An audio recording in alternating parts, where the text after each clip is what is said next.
ഇസ്മയിലിനെ ഒരു മൂത്രശങ്ക. പിന്നെ ഒന്നും നോക്കിയില്ല. അയൽവാസിയുടെ വീടിന്റെ പരിസരത്ത് മൂത്രമൊഴിച്ചു. എന്നാൽ ആ ഒരു പ്രവൃത്തിക്ക് ഇസ്മയിലിന് കൊടുക്കേണ്ടി വന്ന വില സ്വന്തം മകളുടെ ജീവനായിരിക്കുമെന്ന് ആ കുടുംബം കരുതി കാണില്ല.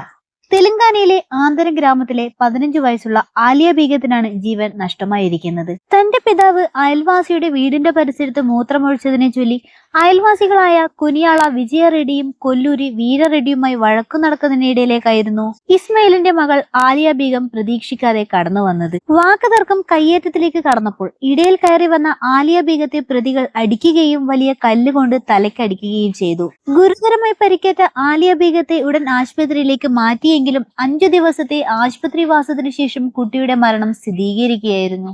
ഇസ്മയിലുമായി പ്രതികൾ വഴക്കിടുന്ന സമയത്ത് അയൽവാസികളായ പ്രതികൾ മദ്യലഹരിയിലായിരുന്നു എന്നും ആലിയ ബീഗത്തിന്റെ മാതാവ് ഷെഹിൻ ബി പോലീസിനോട് പറഞ്ഞു. താൻ വരുത്തിയ ചെറിയൊരു തെറ്റിന്റെ പേരിൽ സ്വന്തം മകളുടെ ജീവൻ നഷ്ടമായല്ലോ എന്ന് സ്വയം പഴിച്ചുകൊണ്ട് കഴിയുകയാണ് പിതാവ് ഇസ്മയിൽ ഇപ്പോൾ.